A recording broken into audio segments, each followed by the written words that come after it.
From the Schmoes Network Studios in Los Angeles, California, it's time for Meet the Movie Press. And now, here's your host, the editor-in-chief of SchmoesKnow.com, Mark Reilly, and from The Wrap, Jeff Sneider. Woo! Oh, yeah. Happy Friday, everybody. Happy Friday. Happy Casual Friday. It is Meet the Movie Press here on the Schmoes Network. Thank you all for tuning in, liking us on the Facebook page, subscribing on iTunes, and all that jazz. This is going to be a short one. Jeff, how are you? I'm pretty good. Other than the traffic, I'm trying to shake it off. Yeah, it took me a while to get here. Guys, traffic was insane today. There was a big accident. That's what happens with the movie press when you have to go somewhere in LA. You never know what you're going to get. It's like it's a mystery box. It's like J.J. Abrams. Yeah, exactly. I wish he would reveal it this time. Waze was telling me go here, go here, go here. I mean, I was all over the place. I got flustered. We're just gonna roll with the punches on this show. It's gonna be a mini episode, but yeah, that may be for the best. Yeah, it was a slow week. It was a slow week, aside for some obvious big stuff. But if you're a first-time listener, my name is Mark Reilly. I'm editor-in-chief of SchmoesKnow.com. And I'm Jeff Sneider, film reporter for The Wrap. That is right. And the two of us here today we're going to talk about some good stuff that's out there and kind of stay away from the superhero talk because it's been just taking over all the news. And it's like, it's great. We're living in an age of Ultron, folks. We really are. Which is but the and we're going to talk about that trailer. We are going to, for the most part, trying to steer away from superhero news this week. Yeah, because it's like what we do is sure there's a lot of hits that come with the superhero movies, but there's also some really good stuff happening out there that has nothing to do with superheroes, and we kind of want to talk about that. Exactly. So this is our opportunity. We don't have a guest today. Nope. It's just Mark and I shooting the poop. Yep, shoot the poop is what he says. I love it. So superheroes aside, we are going to talk about the Marvel Age of Ultron trailer. Now, we're not going to talk about it. I want to talk about the leak. And morally, I had my fans tweeting me, post it, put it on your website, And I said, it's a leak. It's stolen. Okay? And they said, no, it's really high def. I looked at 5 seconds of it, and it was blurry. It was... I almost said it. Mm-hmm. It was the S word. And I went, no, I'm not doing this until it's official. Just because I've had an experience. I made a movie that was stolen and put on BitTorrent, and I had to work my butt off to get it pulled off. So morally, that is just my opinion. You can disagree with me all you want. Jeff, what is your take on that? Well, unfortunately, in this Age of Ultron, I feel like these kinds of things, questions of ethics, whatever it may be, they go out the window. Your movie, your trailer gets leaked. That's on you. That is on you, and that is on your post house, and that is on your vendors. And I'm sorry, but that trailer's going up. I mean, listen. I think Marvel leaked the trailer. You think so? I totally think Marvel leaked the trailer. I think that they had their response ready really quickly.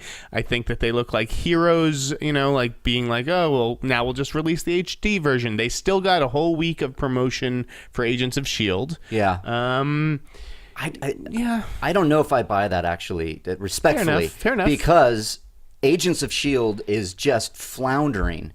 And this was going to infuse some new eyes, or maybe people that have given up on the show to come back to see Avengers, or people who haven't or don't heard bad things about it and never watched it. But there's going to be an Avengers trailer, so I feel like that was going to save it. But but I can see your point as well. I don't even believe in those kinds of stunts. I mean, how many people really were going to watch Agents of S.H.I.E.L.D. for a trailer?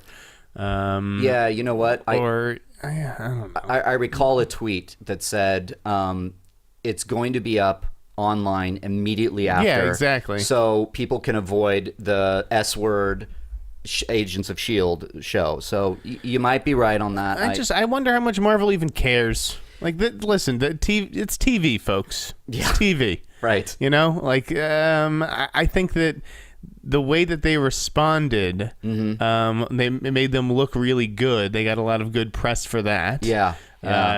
People were already sympathetic watching the trailer. I felt bad for Marvel that it leaked. I don't know. This movie's going to make $2 billion. Oh, I know. And it was a good trailer. And, it was. It looked good. I'm not a big...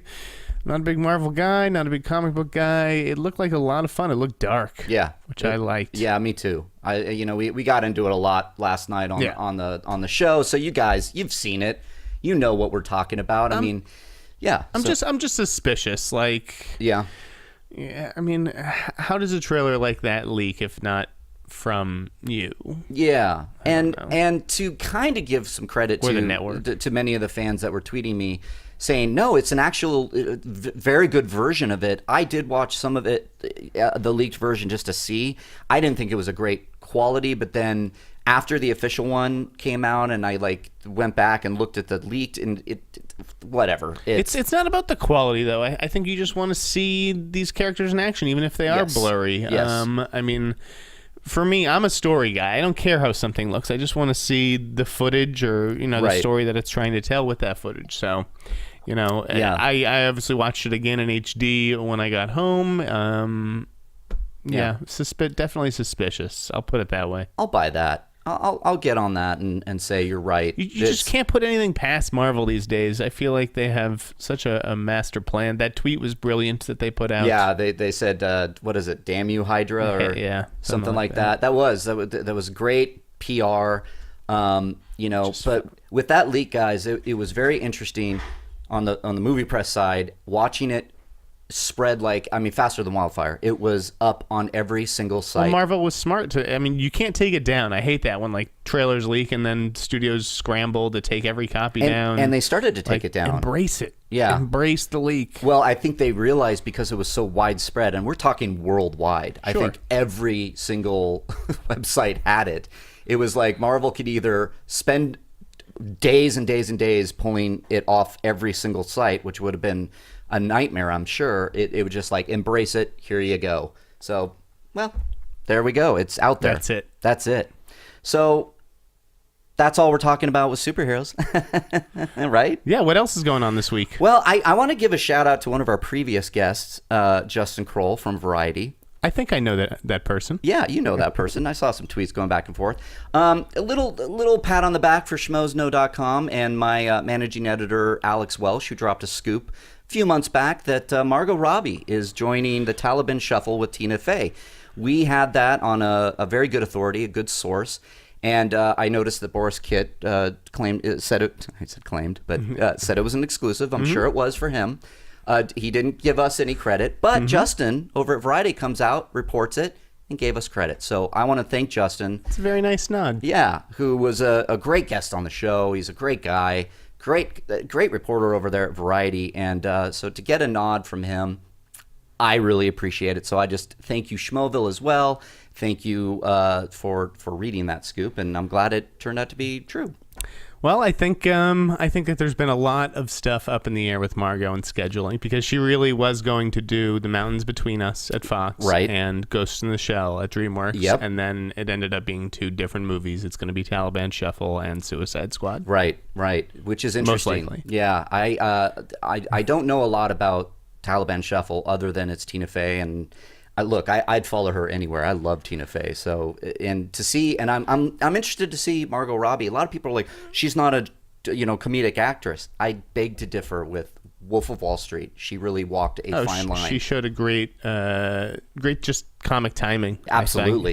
I think she's going to be a big star. I think she's very talented. She's absolutely beautiful. We know that much. Yeah, and she's got Tarzan coming out as well. So that's going to be a huge movie, guys. I know. I'm kind of excited. That's going to be like John Carter, like Avatar. I think that's the sell that they're going to at least put on us. Yeah, absolutely. It's got a great cast, so I am looking forward to Tarzan. I know it's not really necessarily a reboot. It kind of picks up after Tarzan is Tarzan and he's back in the real world. I'm right, not sure, and something brings him back to the jungle. I think that's it. But either way, the cast behind it is phenomenal. The director is great, so I'm excited there. So, did you see Tina Fey though? And This Is Where I Leave You?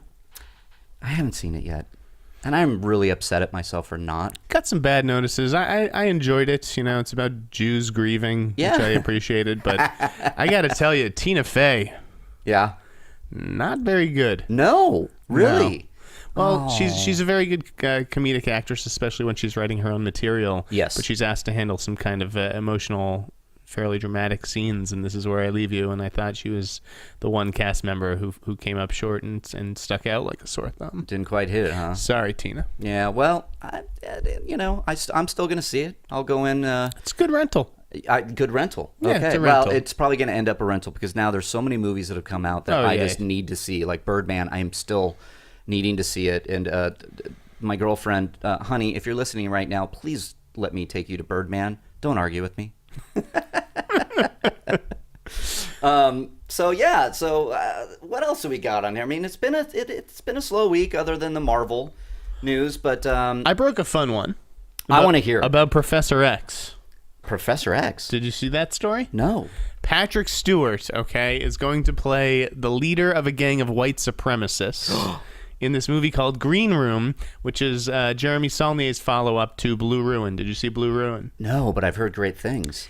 Really good little down and dirty revenge movie. Okay. Starring Macon Blair, who's also going to be in Green Room. And, Okay. and Green Room is reuniting the Fright Night stars, Anton Yelkin and Imogen Poots. Okay. And it's just like about this like band who kind of gets trapped in their own green room as like this gang of skinheads surrounds them. And I did read that. Nice. I think it's Nicely very done. cool casting. Like when I heard about it, I kind of geeked out. I was like, Patrick Stewart. Obviously, he's a skin. He's totally already a bald. He skinhead. looks the part. He looks the part. So it's easy to imagine him as like this ferocious, That bigot. Okay, that I'm absolutely. I'm sold. He could be like a really cool villain. He could be a really cool villain, and could this be like an Oscar for him? I don't know about that, but I don't know, because if you get a villain that like really kind of, I think of like Kathy Bates from Misery, or like, of course, Anthony Hopkins from Silence of the Lambs. Right. If it's done well, and if we're talking Blue Ruin, that's it had a lot of praise and whatnot. On paper, it sounds like a pretty cool role. So. Yeah. And have you ever? The movie itself kind of reminded me, because it's about like this band who witnesses a crime and then the perpetrators come after them. Have you ever seen Judgment Night? No. God, you're schooling me. Go back. Oh, yeah, JT JT likes is it. getting the thumbs up. Giving the thumbs up from the booth. Judgment Night's like Emilio Estevez and Stephen Dorff and Cuba Gooding Jr. and Piven. Oh, yeah. Piven, like way balder than he is now, and this is like 20 years ago. And they're like on the run from a gang led by Dennis Leary, of all people. Okay, I have after heard about witnessing it. a crime. It's one of my favorite 90s thrillers. Oh, that's so cool. That is so cool. Well, great. That's a great scoop, dude. Yeah. What else was out there this week? Well, there was one of my favorite stories was the Danny Boyle and Aaron Sorkin confirming that Christian Bale will be Steve Jobs. Well, that's Chris Bale to you. Chris Bale. Yes, You sorry. see Sorkin's like, Chris Bale's one of the best actors. I'm like, Yeah, right. people- Who's Chris Bale? I guess people call him Chris. Yeah, One day I hope to get to that level. I do too, but I'm afraid he'll yell at me for calling him Chris. Stay out of my eye line, you son of a bitch. I think it's a really cool. It's perfect. Is what it is. Absolutely. It took the words right out of my mouth. And we got into a little debate last night where Mark Ellis says that this is not going to be in consideration for Oscars at all. Mark Ellis, you may be mistaken. Yes, I think you are absolutely mistaken. I think this is going to be across the board kind of nomination if it's done well. If the execution is there. I don't think you have to. Listen, say what you will about Scott Rudin, and I know I surely have. Yes. I don't think you have to worry about the execution when he's producing the film. Danny Boyle, Come on. I think he speaks for himself. Sorkin, like all the elements are there. You got all three For this to be pretty awesome. Yeah, all three have Oscars, and they know their stuff, and they're going to go in there and they're going to kill it. And yeah, I mean, Christian Bale was Fincher's top choice, but I think he was also, the studio would love to have him. He has the relationship with them coming off of American Hustle. Yep. I'm just glad that he came around and said yes, and that Danny Boyle was able to convince him. I don't know, if something freed up schedule wise, but yeah, let's. I want to break that down a bit, because Leo DiCaprio was kind of originally in talks, or he was going to do it, and then no. With Boyle, you mean? Or with Fincher? No. It was Bale and Fincher. Fincher wanted Bale, and he was like, if I don't. I mean, Oh, there was okay. also some, issue of money for Fincher. I think Fincher wanted like $10 million.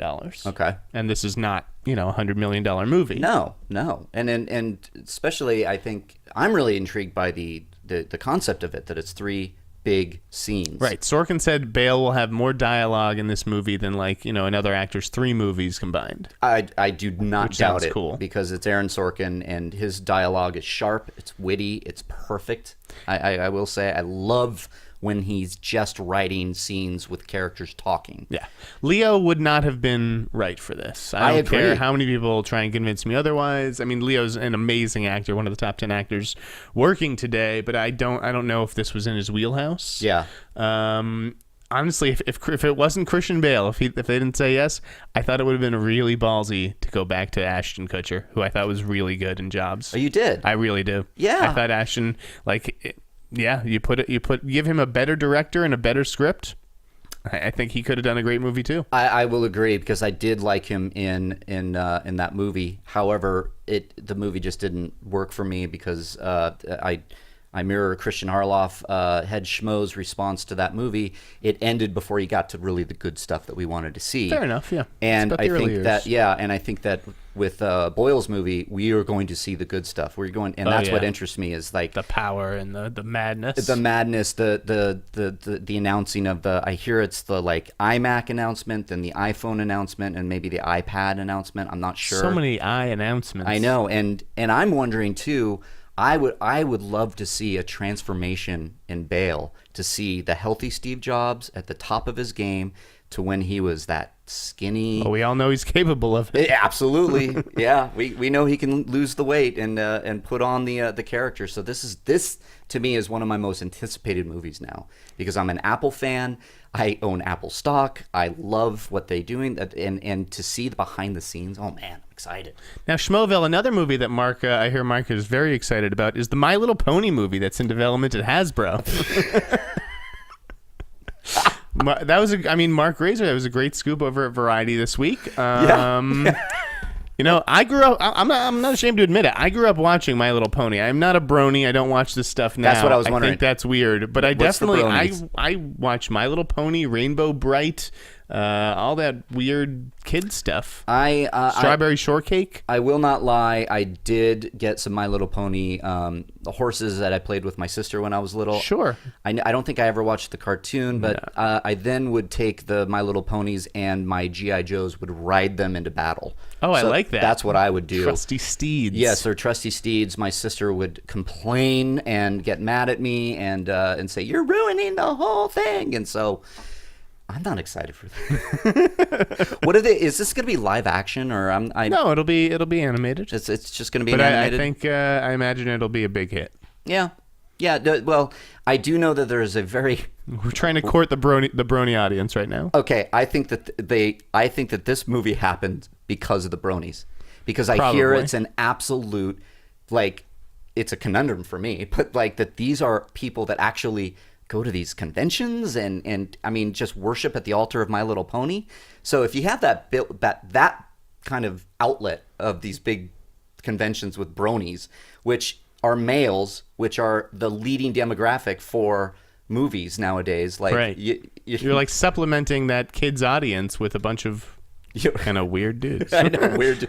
Man, no judgment here. judgment. But I will ask: is it going to be kind of like Star Wars, where they're going to dress up and wait in line overnight, and is it that kind of thing? I wouldn't be surprised. Oh my god, that is so funny. Elsewhere in the news, we're going from My Little Pony to the Cabin Fever reboot. Did you see that announcement this week? I did, and I can't believe this because I hear that they're actually just taking the shooting script of the original and just casting... Same script. The script for Cabin Fever is that good. We need to use it twice. Yeah. And why? Why is this? I want to hear your... Totally. I mean, Eli seemed excited about it on Twitter, and I'm an Eli Roth fan. Me too. I was like, come on, dude. Yeah. Write a different script or do something that is different. And I'm sure, it's you see these film contests or whatever where they give two people the same script and you see how you get two totally different movies. Yeah. And I'm sure that this Cabin Fever movie will be different in some respects. Sure. Certainly the casting won't be as cool. No. Without my man Ryder Strong. Yeah, that's right. but I just don't see how this is a worthwhile creative pursuit at this time for Eli Roth. I mean, he's executive producing, so I don't know how involved he's really going to be, but it's just a weird concept. Like, yeah, and it's look, to reboot Cabin Fever, which came out how many years ago? I know it was his first movie that kind of put him on the map, but that's a nonsense reboot. I can't say it any other way. I don't it's need nonsense. That. Yeah, I a very weird choice. Yeah, and to just use the same script. Sure, why not? Do it again. Why not just give the script to a bunch of 13-year-olds and have them go in their backyard? That would be more film. interesting. Like that Raiders of the Lost Ark thing. Exactly, that's what I'm saying. So so that's in the news, guys. And right away, Schmoville, I'm going to apologize. There's no hopeful news break this week. It's my fault, really, because I've been so busy preparing to destroy everyone in the Ultimate Schmodown, which I won. By the way. Little wonderful. Thank you, by the way, Schmoville, for all your support. It was awesome. It was so much fun. I'm happy that's over because I'm tired now of answering trivia questions. I'm trivia'd out, and I'm probably going to have to give up the mantle on the next round, but that's fine by me. It was a marathon victory. It's a marathon victory. So no hopeful news break, guys. It was, busy, all that kind of stuff. But I do want to just give a little something out there. I got a scoop, much like your Aquaman, Batman v Superman scoop. Kind of heard something, overheard something. Yes. I'm going to talk a little bit about Terminator Genisys, folks. Spoiler alert. I have a very, very, very good source who's been right every time with stuff that he or she has given me. And I know the whole movie of Terminator Genisys. Oh, my God. Yeah, I got it all. I am not going to spoil the movie. I don't want to do that. I talked with Christian at length about this. The real kind of scoop would ruin the movie, and I'm just not into that. There are Terminator fans, rabid Terminator fans. I am one of them. I've heard about it. This is what I'll say. We're in trouble. This movie, I'm not surprised, is going to, I think it's going to piss off Terminator fans. I think it's going to be the last what am I trying to say? It's the last nail in the coffin in the franchise. I really think that the way that they are trying to spin a new take on the Terminator series is going. I don't even think it looks good on paper. So I know the ending. I know who the villain is, and it's out of left field, which I don't like. And again, it's Arnold coming back as Arnold as old Terminator, and time traveling. And the time traveling elements are going to confuse the hell out of everyone, from what I'm hearing. The Terminator and new Terminators are we got a hybrid of a Terminator in Salvation, and now we have a different form of a Terminator that I will not get into because that's a big spoiler, but there's a different sort of Terminator coming out, and again, it's a reach. And I'm like, why are you doing this? Can't we just go back to the basics? I would have loved to see Skynet's last attempt to destroy the Connor family and for the future, and send in the last Terminator they have, and that's the old T-800 model Arnold Schwarzenegger as the bad guy. Okay, go back to the basics. This is all so confusing. There's a lot of different timelines and stuff. Listen, I know people working on this movie as well. It sounds awful. Yeah. Every decision that they've made from the start on this Terminator Genisys movie, I have not been a fan of. Yeah. Me too. And to even now to hear the plot, the beats, the characters, their development, their arcs, it's I just don't know. I don't know what to expect. The one scoop I will give is that young Terminator, first ever Terminator, Arnold Schwarzenegger from the original film, will have a huge scene in the opening of the movie. And that's all I'll say. So it's going to be kind of cool. We're talking. Is he naked? Yep. He better be naked. Yep. Okay. We're getting the original Terminator, CGI, everything, to make the Jeff Bridges and Tron. Exactly. Hopefully the effects will look good. But that's the scoop I'll drop, that the original Terminator is making an appearance. I think that's going to be the only scene worth seeing, and because it goes off the rails from there. I just want to see a Terminator movie where, Edward Furlong is the Terminator. So we'll recast Edward Furlong with Jaden Lieber, the kid from St. Vincent, and he has to protect Arnold Schwarzenegger, and he's like a little 13-year-old Terminator. That's what I want to say. You're kind of though reading my mind, and I'll just leave it vague. Like oh my God! You're saying Edward Furlong cast as a Terminator, but he played John Connor. So I'm saying like if we go back to T2, I'd like to see that movie with Edward Furlong's character, the 12-year-old boy, as a Terminator. That'd be cool. Yeah. Well, you touched on something, guys. If you can unlock the riddle, you might figure out the Terminator movie. Dun, dun, dun, I'll just leave it at that. So, anyways, there, guys. Sorry for the no hopeful news break, but hopefully a little Terminator nugget will make you happy. And so that's all I'll say on that. So what else? I mean, we have to wrap it up pretty quick here, which kind of sucks, guys, because again, traffic on the 101. I mean, I don't know, a trailer jackknifed in the middle of the whole thing, and we were late. It was bad. It was really bad. Forbes just dropped a short list for Wonder Woman directors. Oh, let's talk about that. Okay. Sorry, superheroes. First of all, it's Forbes, so should we? I mean, I know, right? If you told me before I even saw this report, name 5 women who will be on the Wonder Woman shortlist, it would like be these 5 names. Catherine Bigelow's on there. Yep. Keep going. Okay. Catherine Hardwicke. Yep. Okay. God, this is escaping me names. Go on. Karen Kusama. Not familiar. She did like Eon Flux and Girl Fight and. Okay, sure. Dude, this is none of these are happening. Yeah. Mimi Leder. Oh yeah. Okay. From Deep Impact. Julie Taymor from Across the Universe. The idea that anyone would give Julie Taymor Wonder Woman. I mean, for Forbes to even that doesn't pass the smell test for me. Julie Taymor's not directing Wonder Woman. I was about to curse. Stay away from Wonder Woman. I mean, Catherine Bigelow would be my top choice just because she's a wonderful director. Sure. Absolutely. She could do it. You know, she's got the pop culture history with Point Break. She's got the cred with Hurt Locker and Zero Dark 30.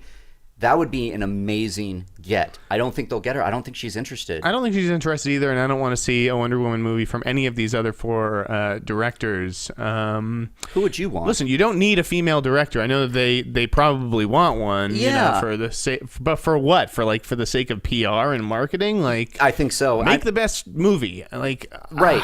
I like it. I like the idea because I believe that women directors we need more of them, and we need them to who was the director that dropped off of Thor 2? Patty Jenkins. It's like, yeah, I'd like to see her. That would be great. So that would be great. She'd clash with Marvel. DC comes in and gives her a real shot. That would be great. I'm fine with someone like Michelle McLaren, who Forbes also mentioned. I mean, they're just like throwing out all these. I think they're just there's going like the 7 or 8 route. Female names, and six. I know. Six of them are on here. It's sadly that is a comment on the state of the industry. When there's only a handful of women directors and they're all on the short list for Wonder Woman, of course they are. I don't know. Forbes, you got to earn it with me. And, yeah. This is like the first scoop I've read of yours, and I'm not buying it. I'm not buying that either. It's just too obvious. Now, give me some real meat. I would, to be honest with you, and not to be sexist or anything about putting a man in the director's chair, I would love, because I'm hearing Whedon is going to not continue after Avengers. He started it all with Wonder Woman. Oh, he's not jumping to DC. I know, but I'd love to see it. I would love to see it. He's a big woman. He makes women look good. And if he came in and directed that, I think it would be a home run. But you are absolutely right. He's not jumping ship. Yeah, no. He's not going to DC.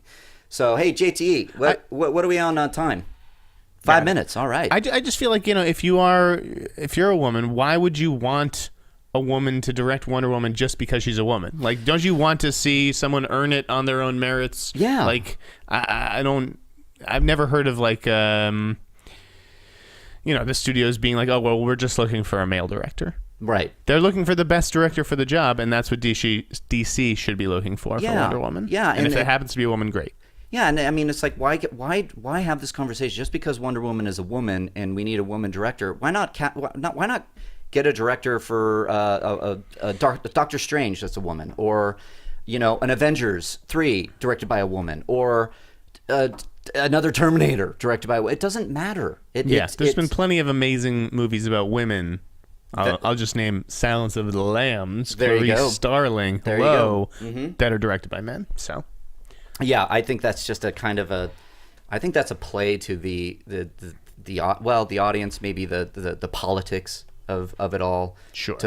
We're gonna cast a woman. Makes sense, but again, I'm with you, Jeff. We need just a good director, and moreover, a good script. Start there, folks. Of course. Start with the script, please. Is there anything you saw this week that you want to mention? Not really. I mean, it's like, it's just been a lot of Marvel, the Hobbit posters. I mean, come on, guys. The Hobbit posters, how many do we need? Jeez, man. I saw Citizen 4 Wednesday night. Oh, the how was Edward that? Snowden documentary. Yeah? It was pretty good. Nice. I mean, this has definitely been the season for like journalism thrillers and movies. Kill the Messenger, Nightcrawler is very journalism based. God, I can't wait to see Nightcrawler. So I really enjoyed Citizen 4. I didn't pay that close attention to the Edward Snowden stuff, so I learned a lot. Okay. If you did, it might feel like a bit of a rehash. It's kind of like him watching his story unfold in real time, which is fascinating in and of itself, though. Mm-hmm. And you're watching the journalists from The Guardian, Glenn Greenwald and whatever, as they're getting this story and like wrestling with these big questions of what do we put in, what do we leave out. Like it was pretty fascinating. And it is a documentary? Yeah, it is a documentary, and it's like the access that they have is unprecedented. Wow. So do you think this is like kind of like best documentary feature or Oscar? I think it absolutely has to be in the question. I don't know if it could win. I'm still a huge fan of the Ebert, another journalism movie, the Ebert documentary, Life Itself. It's so which I hope good. is coming out on DVD soon. I saw it on Netflix. Oh, it already is? Yeah, okay, I saw it on wonderful. Netflix. Great.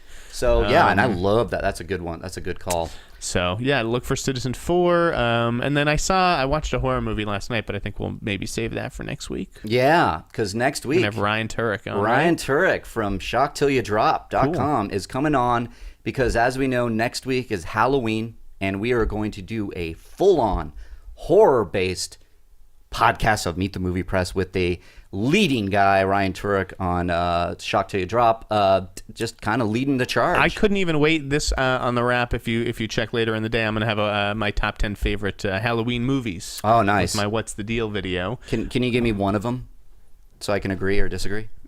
So I have to make sure that you've seen it. Yeah. Okay. Number 10. Okay. Candyman. Ooh. That's right. I dig it. That's right. I love Candyman. That's a good one. Okay, yeah, I'll take it. They should resurrect that character with like Idris Elba or something. That'd be crazy. That'd be actually, you know crazy. What? He wasn't. He disappointed me in No Good Deed. Yeah, he wasn't exactly. that good of a psychopath. Did you see real quick? Did you see Stretch?